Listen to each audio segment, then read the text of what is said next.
Hello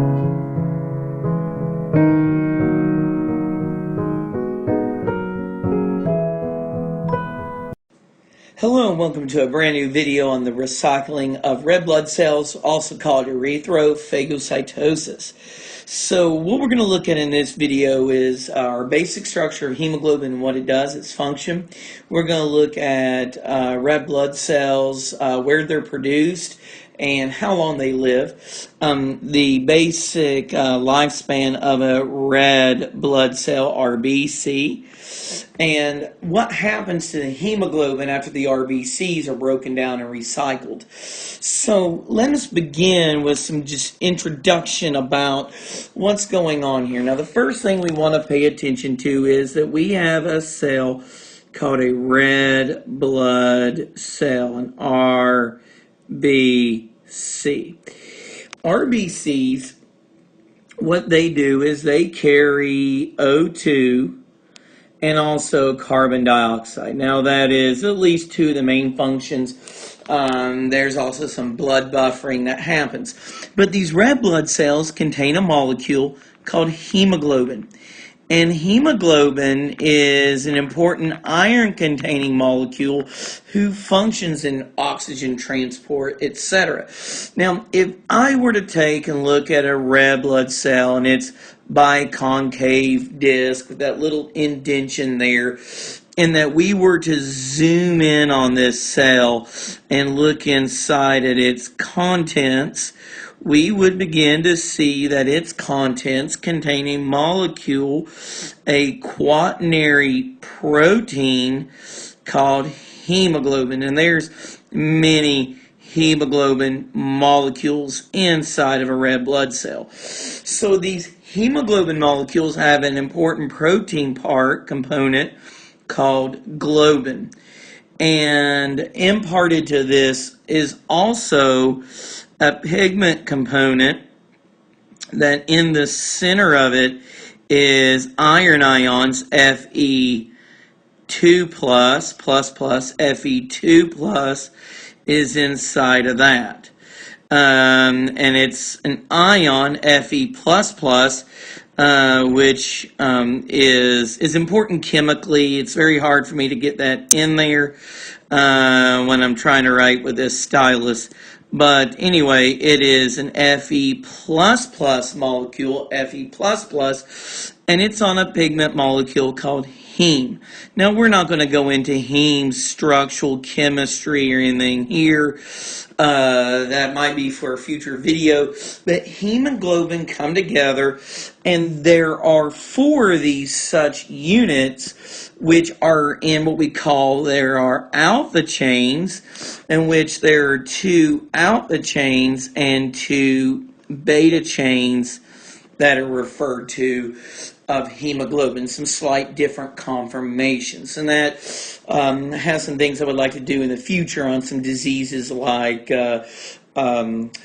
malaria and how that might interact with things like and how malaria would interact with diseases like sickle cell anemia. So it's these differences in the chains that result in that. So if we look at this, it's very important that we understand that this hemoglobin has a lot of materials in it that we would like to get back and recycle, and that red blood cells really only live for a certain length. So to get started off with the red blood cell production, we want to look at where red blood cells are actually produced, and they are being produced in what is called red bone marrow. And the red bone marrow, being at the ends of long bones, are going to be the major site for red blood cell development. Now, we used to think that was the only place. There's definitely been some new findings that are showing us that red blood cells are also actively produced in the lung tissues, but that may be a future video as well. Who knows? So if we look at this, when the red blood cells are produced, these red blood cells will exit out of our developing red bone marrow as a mature red blood cell. And this mature red blood cell, mature RBCs, they live for on average about 120 days. Would be a normal lifespan for a red blood cell. So 120 days is quite remarkable when we think about that this cell does not have any real organelles. There are no mitochondria, there's no nucleus in the mature red blood cell. He's ejected most of that, so he has extra room to hold more hemoglobin. Now, given that these cells about 120 days are going to need to be recycled, they're getting old, damaged, and need to be replaced. So let's look at what happens. If we were to go to places like liver, spleen, and the red bone marrow, what you would find is some very specialized cells called macrophages. And macrophages in these areas are going to be getting blood coming to them. And these red blood cells are going to come in here at that about 120 days old. It's an old blood cell. And he's going to enter this macrophage. And macrophages are going to phagocytize him, and it's going to take this red blood cell in, and it's going to phagocytize it and begin to release components. So if we were to zoom in and see what happens, our hemoglobins that are in here, that are inside this red blood cell, need to be recycled. And when they get recycled, we're going to release these hemoglobin molecules, and we're going to try to get back the valuable materials that are inside them. Now, just remember that this heme has an iron ion, Fe2+, in the center of that.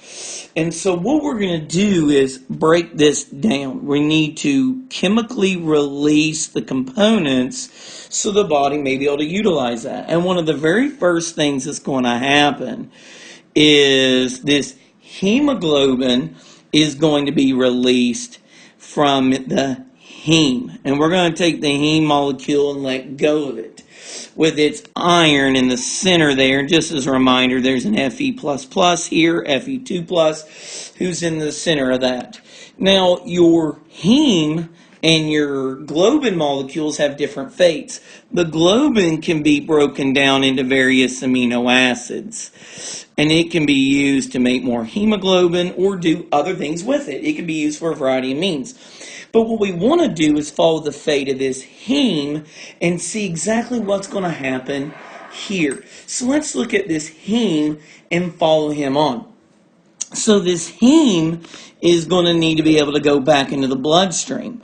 So what's going to happen if I release this heme, and this heme molecule contains an Fe2+, 2 extra protons, this heme is going to need to travel through the blood.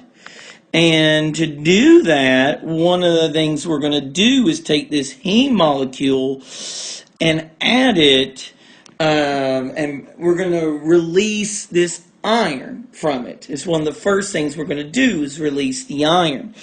And when I break this iron off, this Fe++, we need to pick it up so we ensure it goes to the right place.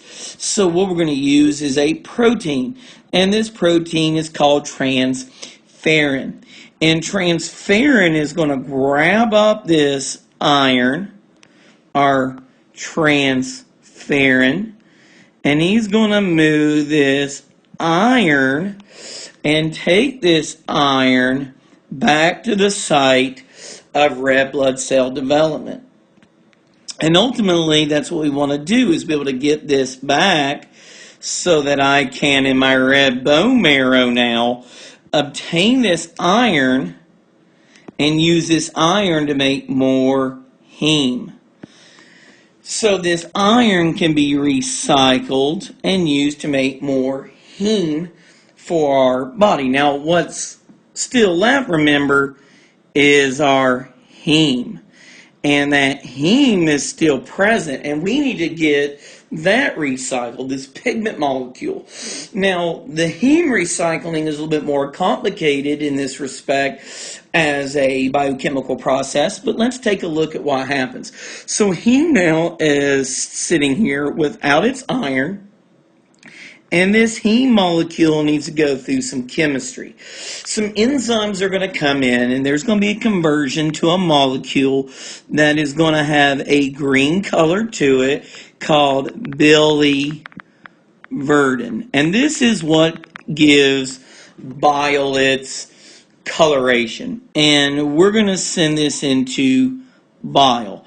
Another place you also may send it to, though, is the feces to defecate it out and get rid of it. Bile gets added to the feces. So basically, most everything you're going to get rid of, you're either going to defecate it or urinate it.